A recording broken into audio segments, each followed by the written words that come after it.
Para viver a diferença, é necessário compreendê-la. Somos apenas 4,62% da rede paulista.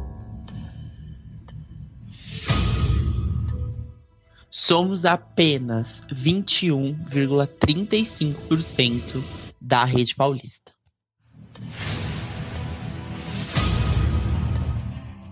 Somos 56,37% da rede paulista. Como rede paulista, somos muito privilegiados. Vivemos em um país desigual e intolerante, que violenta e exclui pessoas todos os dias, apenas por serem quem são. Vivemos em um país onde apenas 37,8% dos espaços de lideranças são ocupados por mulheres.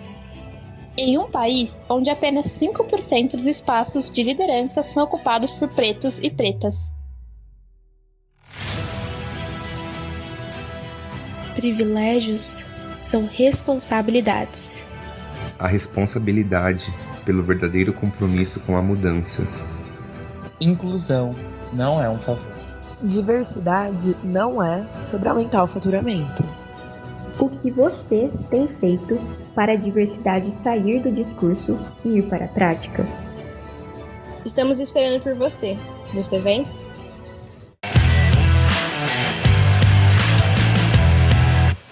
Oi, gente, tudo bem? Meu nome é Clara Plinska, eu tenho 24 anos. Eu ingressei no MEG em 2020 através da Funo Júnior. E para contar um pouco da minha história, eu preciso voltar lá em 2017, quando eu comecei a minha primeira faculdade, que eu entrei no curso de Engenharia de Produção e tive a experiência, de conviver 3 anos nesse curso e até perceber que eu não gostava e desistir. Isso para mim me construiu muito, porque me trouxe a oportunidade de viver novas experiências, viver ambientes diferentes, e isso construiu muito para o meu caráter, para a minha vida profissional e principalmente para a minha vida pessoal. Meu nome é Gabriele, tenho 21 anos, sou campineira, sou amante da cozinha, uma praticante de exercícios físicos, sou uma garota que ama história de terror, porém tenho medo de ficar sozinha. E desde 2020 faço parte da Odisseia Consultoria, e ela faz parte do Instituto de Estudos da Linguagem, da Unicamp. Lá mesmo eu faço o curso de letras e, por curiosidade, também sou técnica em eletrotécnica. Bom, eu sou Jaqueline, eu tenho 19 anos e sou estudante de economia. Eu faço parte da Paulista Júnior como consultora de gestão e atualmente eu coordeno o nosso Comitê de Diversidade, Equidade e Inclusão, o Comitê Juntes.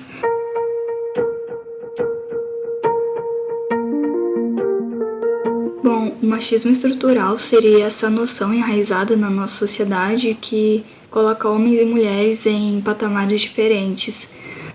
É uma lógica que limita as possibilidades das mulheres e, acima de tudo, favorece os homens. Eu acredito que o machismo estrutural seja a ideia de que o homem é um superior às mulheres.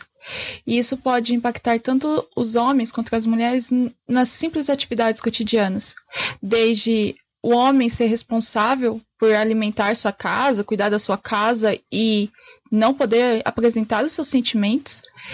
Então ele deve ser um homem viril, enquanto que a mulher deve ser aquela mulher singela, que deve sempre prestar serviços aos seus homens. Como mulher, eu vejo que muitas oportunidades são tiradas de nós e em que a gente é impedida de viver e experienciar algumas coisas por conta disso. E os homens também acabam tendo que se encaixar em padrões que às vezes eles não queriam também, que não fazem sentido.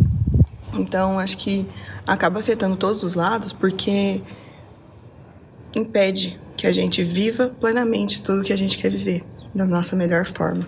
Eu lembro também do episódio da Chata de Galocha no projeto Piloto, que é o podcast dela, no episódio Masculinidade, que ela fala que quando uma mulher ela é vista cuidando dos seus filhos, é simplesmente uma obrigação. Porém, quando um homem é visto com seus filhos, pode dar a ideia de que hoje ele está para babá.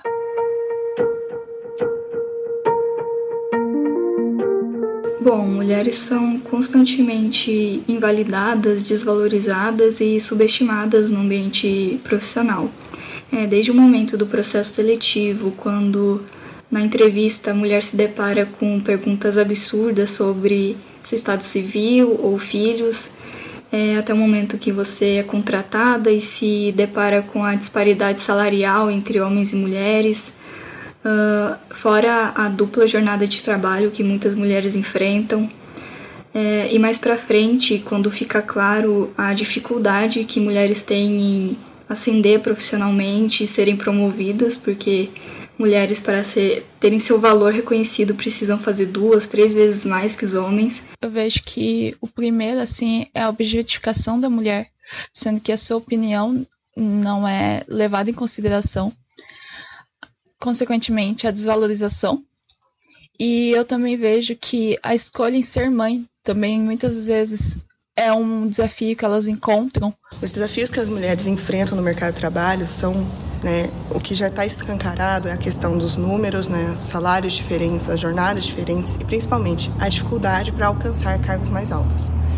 E trazendo para mim a realidade da minha profissão, que é uma profissão majoritariamente feminina, a gente ainda continua enfrentando muitos desafios e principalmente relacionados a questões culturais.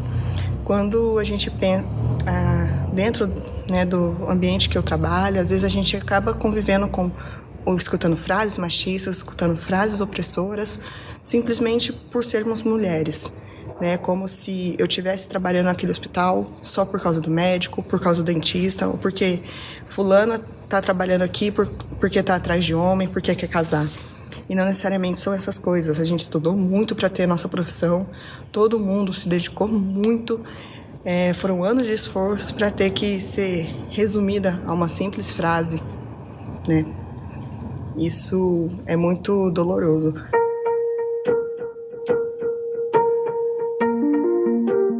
A questão principal, a gente não quer que nenhum gênero se submeta ao outro. A questão que nós estamos defendendo é a igualdade. Nós queremos um equilíbrio das duas partes. Nós queremos que todo mundo tenha oportunidade, seja homem, seja mulher, seja de uma orientação sexual diferente da minha. Eu quero que todo mundo tenha a oportunidade de trabalhar, estudar, conviver e viver em paz na sociedade. Bom, se a gente tivesse uma inversão de lados, eu confesso que eu tive que até pedir ajuda para pensar numa resposta sobre isso, porque é tão enraizado essa questão da mulher que é um pouco difícil a gente pensar como se fosse o homem no nosso lugar. Mas eu acho que a desvalorização e a humilhação e a subestimação seria uma questão, assim, seriam as questões principais que os homens encontrariam. Em algumas circunstâncias, eles também não teriam direito de fala. Eles não poderiam dar suas opiniões. Mesmo quando desse, talvez seriam últimos a ser consultados. Bom, é difícil até mesmo de imaginar um cenário como esse, visto que esse sistema patriarcal que a gente vive, ele trabalha exatamente em função da manutenção dos benefícios masculinos. Então, qualquer situação que desfavoreça homens apenas por serem homens seria rapidamente revertida.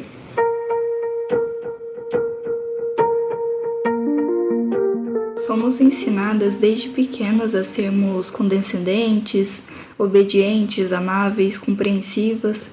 Então, com isso, a gente costuma se conformar e muitas vezes até mesmo normalizar essa lógica de opressão, negando o quanto ela nos faz mal todos os dias. Eu acredito que muitas das vezes que a gente se cala é por causa do medo. O medo trava a gente. O medo faz com que a gente duvide de si própria, tenha inseguranças. E se a gente está com medo, a gente não vai tentar nada que possa nos prejudicar, geralmente a gente batalha muito para chegar onde a gente chegou, para conseguir ter as oportunidades que a gente teve, para conseguir ter os cargos, vivenciar todas as experiências que a gente vive. Então, no momento que a gente se sente pressionada, às vezes é melhor ficar em silêncio. A gente talvez foi criada a não mostrarmos nossas opiniões. E não mostrar, principalmente, que estamos em desacordo com as opiniões de outras pessoas. Porque, assim, evitamos incomodar, entre aspas, E, principalmente, ter os olhares de desaprovação e até mesmo, dependendo da nossa opinião, uma perseguição.